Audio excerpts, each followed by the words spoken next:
Kwa miezi kadhaa wanasiasa waliuza sera, walitembea vijijini hadi mijini kunadi sera zao zenye nia kubadilisha maisha ya Wakenya na kujenga mustakabali thabiti na imara kwa taifa.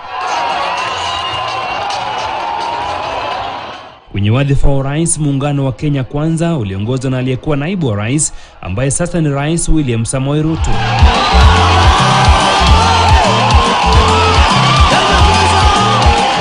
Muungano huo ulizindua manifesto yake ikiwa ni mpango wa kulikomboa taifa walilodai limetekwa na mabwenyenye wachache. Chini ya mpango huo ukabuniwa mpango wa kuimarisha uchumi kupitia njia ya kumfaa mtu wa chini, almaarufu agenda ya bottom up. The economic turbulence that we are in demand more than a manifesto that makes a catalogue of pledges that if implemented could push the country beyond the tipping point. It requires a credible economic turnaround plan, a plan that gives Kenyans credible and realistic hope. Mpango huo uliangazia kuboresha kilimo na uwepo wa chakula, kuinua biashara ndogo ndogo na za kadri, ujenzi wa nyumba za bei nafuu na makazi kwa maskwota, kuboresha huduma ya afya pamoja na kuwekeza kwenye uchumi wa mitandao ambao unalenga kuwapiga jeki vijana wabunifu. If you live in Mukuru Jenga or any of the slums or even in the regional towns, it's said between 50 and 60% of a household's income is spent on food. So clearly if you start there, it has the biggest immediate effect. Tanzania has banned export of maize from Tanzania to Kenya. Now that puts the new administration in a very interesting place. The diplomacy now between Kenya and Tanzania has to commence, or where else are we going to get cheaper maize? Because you realize that locally we produce it, but it's not enough. 1, 2, this year we've not had sufficient rainfall. So that's going to affect production significantly. Kwenye kila shindano lazima kuwe na mshindi. Rais anayechukua tamu za uongozi William Samoei Ruto ndiye rais wa 5 wa Jamhuri ya Kenya, ndiye sauti ya mwananchi.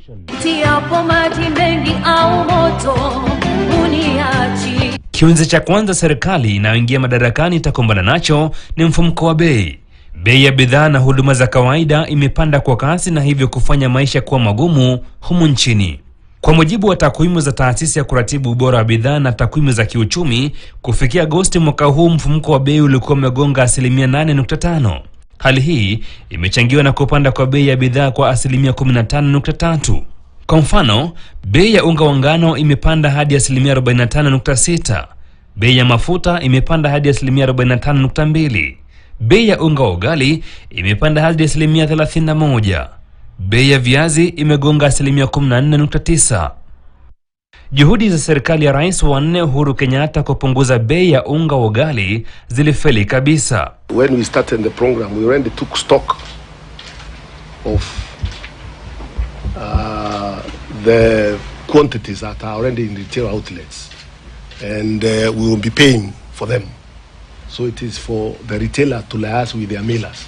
Ahadi ya kuwapa Wakenya unga wa pakiti ya kilo 2 kwa shilingi 100 imesalia ahadi isiyo na matumaini. Hadi sasa imekuwa ni ndoto tu. Hii nimeambiwa unga pale inanunuliwa pesa mingi na hapa natafuta ya 100.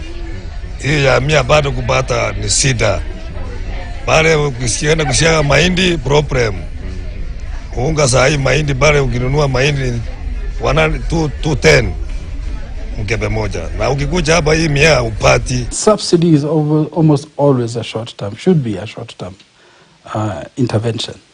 And usually you should use a subsidy when there's been a market shock of one kind or the other. In our case, you have the Russo-Ukrainian war, we had COVID, production of food had a problem, suddenly demand was much higher than supply, the prices go up.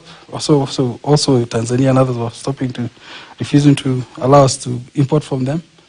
So that's such points when there's a price spike, then the government steps in and says we'll subsidize. In other words, producers should not suffer because the government has put a ceiling on the price. The problem is that mechanism almost always never works well.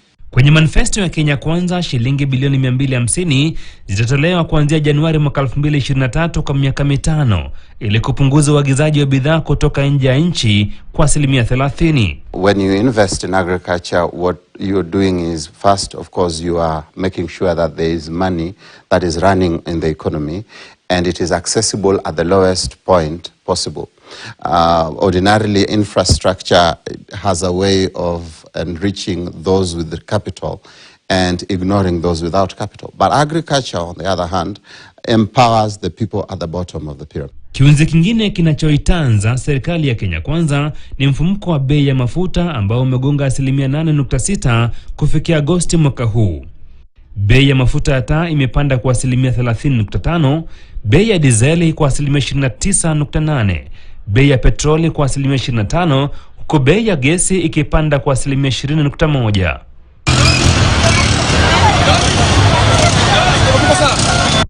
Wakenya wengi wamejipata kwenye njia panda waking'ang'ania mafuta kwenye vituo mbalimbali nchini, licha ya serikali kutangaza kutoa ruzuku kwa wauzaji wa mafuta ili kupunguza bei. Afueni ya serikali kwa mafuta iliyotolewa kuwakinga wa Kenya kutokana na bei ya juu ya mafuta tangu Oktoba mwaka 2021 inatarajiwa kufikia kikomo hivi karibuni. Je, serikali mpya itashughulikia vipi kero la bei za kawi na mafuta? The international fuel prices are expected to go higher, courtesy of the new flexing by Putin, because Europe no longer has the fuel from Russia. So now they are coming for the fuel everyone else is accessing, especially in the Middle East. And that means that the demand for fuel that we go for is now higher, and that will push the price up.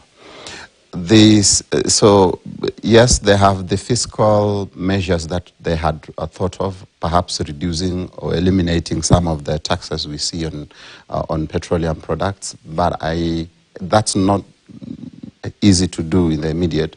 That will take a while before they do the math and know how much that will affect their revenue. Licha ya bara la Afrika kuwa na idadi kubwa ya vijana, swala la ajira limesalia kitendawili.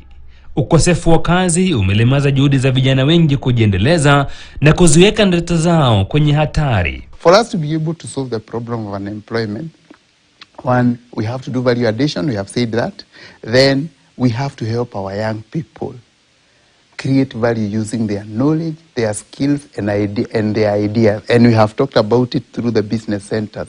How can we be able to have an enabling environment where young people who have ideas can be able to create value using their ideas?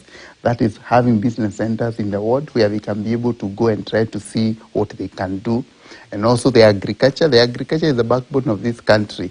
How do we make people produce at the local level?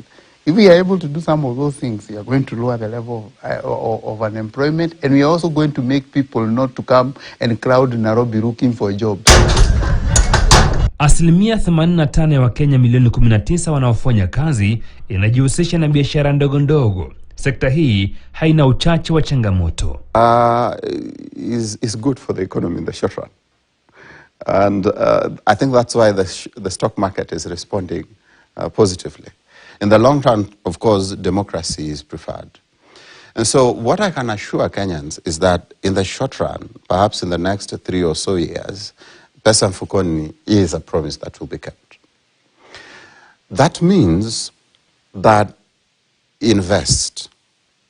If you can invest in a business that will take advantage of the cash flow that will be within the country, I think you will be a step forward. That means that you have an opportunity to make money from the money that is circulating. It means also that you have an opportunity to save. Utawala unaondoka umeacha deni kubwa. Utawala huo ulikopa sana na kutumia mikopo yake kuimarisha miundo misingi.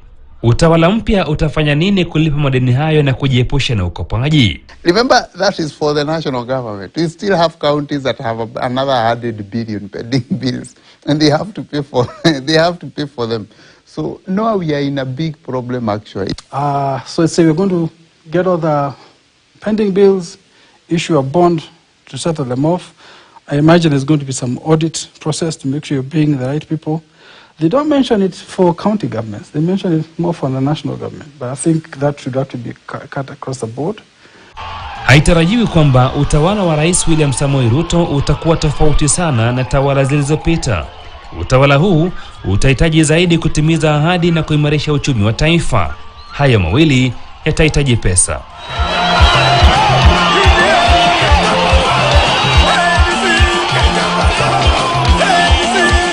Kipindi cha siasa kimekamilika na Wakenya wamerejea kazini. Kinachosubiriwa sasa ni Daktari William Samoei Ruto kuapishwa rasmi kuwa rais na kuchukua hatamu za uongozi. Macho yote ya Wakenya yanamwangazia yeye pamoja na kundi lake la Kenya Kwanza kuona iwapo watatimiza ahadi walizotoa wakati wa kipindi za kampeni. Jeff Mogire, KTN News, Nairobi.